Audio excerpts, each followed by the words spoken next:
Pernah nggak sih lo mendengar istilah pengusaha yang menjadi penguasa? Atau pernah nggak sih lo melihat segelintiran orang yang dapat mempengaruhi suatu keputusan atau sebuah kebijakan terhadap orang banyak? Dikarenakan mereka ini memiliki tingkat finansial yang tinggi.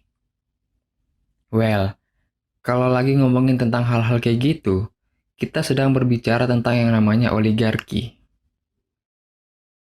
Apa sih itu oligarki? Apa aja sih pengaruhnya?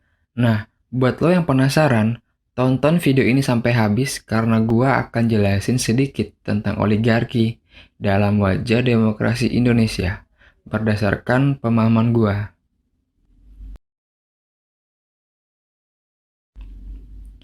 Oke, sebelum membahas oligarki, kita harus paham dulu tentang demokrasi Indonesia. Sejak merdeka, tahun 45, Indonesia berdiri sebagai negara yang demokrasi, di mana demokrasi itu sendiri sebuah bentuk pemerintahan yang semua warga negaranya memiliki hak setara dalam pengambilan keputusan yang dapat mengubah hidup mereka.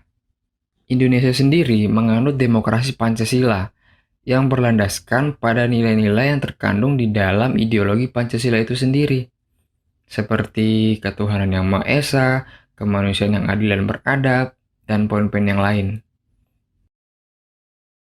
Nah, konsep demokrasi Pancasila sangat menekankan pada kesejahteraan warga negaranya, di mana semua berdaulat, semua memegang kuasa, semua punya hak dan kewajiban yang sama.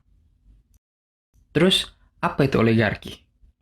Menurut Wikipedia, oligarki atau dalam bahasa Yunani, oligarkia adalah bentuk pemerintahan yang kekuasaan politiknya secara efektif dipegang oleh kelompok elit kecil dari masyarakat, baik dibedakan menurut kekayaan, keluarga, atau militer.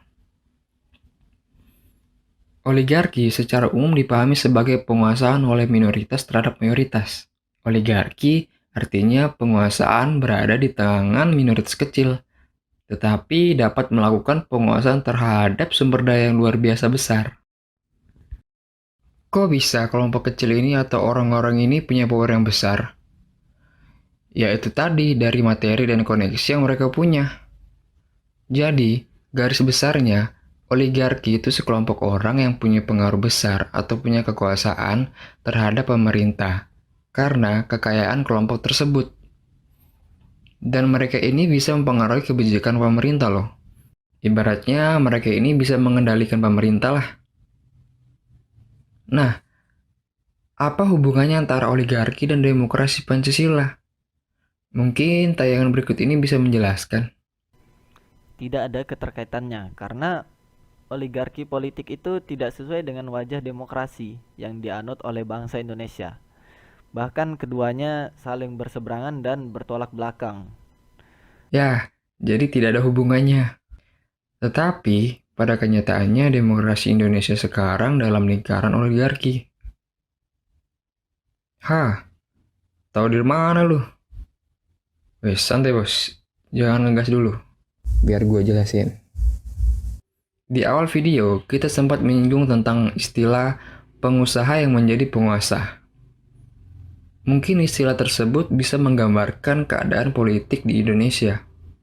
Karena kita bisa lihat sendiri sekarang, banyak penguasa yang merangkap menjadi politisi seperti Sandiaga Uno, Abu Rizal Bakri, Erick Thohir.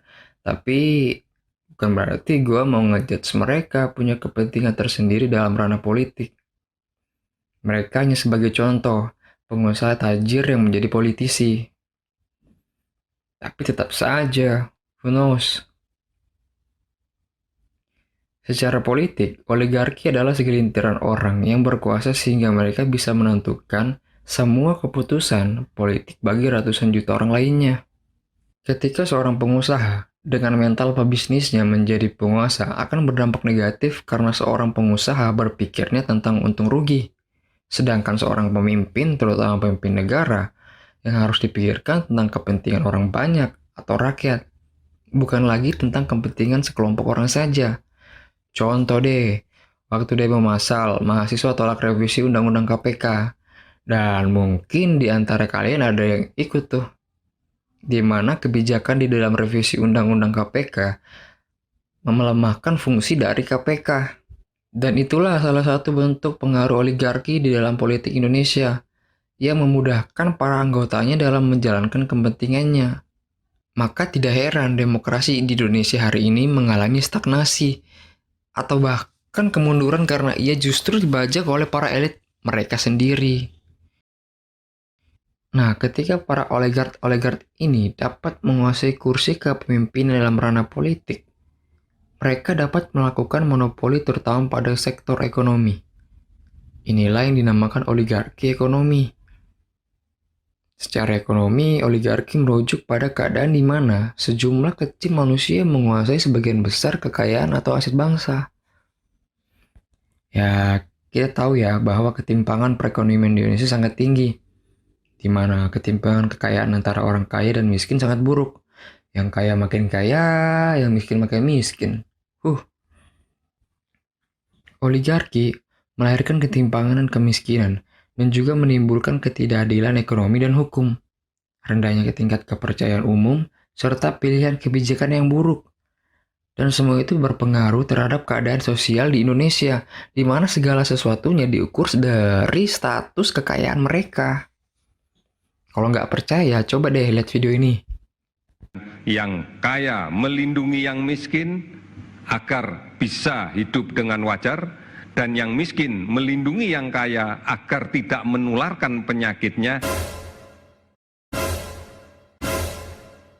dan yang miskin melindungi yang kaya agar tidak menularkan penyakitnya, dan yang miskin melindungi yang kaya agar tidak menularkan penyakitnya. Jubir pemerintah sendiri loh yang bilang. Dan ini menggambarkan salah satu pengaruh nyata dari oligarki. Dan dalam status hukum pun dapat dimonopoli akibat adanya oligarki ini. Karena mereka dapat mempengaruhi dalam pengambilan keputusan dengan materi dan koneksi yang mereka punya. Kalian pernah dengar nggak sih kasus anak SMK yang mencuri sendal jepit dihukum 5 tahun penjara? Kasian. Sementara banyak koruptor yang dihukum hanya 1,5 tahun. Bahkan mereka bisa berkeliaran, malah tampil jadi pemimpin di negeri tercinta ini. Dan tidak malu-malu pula memberi nasihat kepada negeri ini.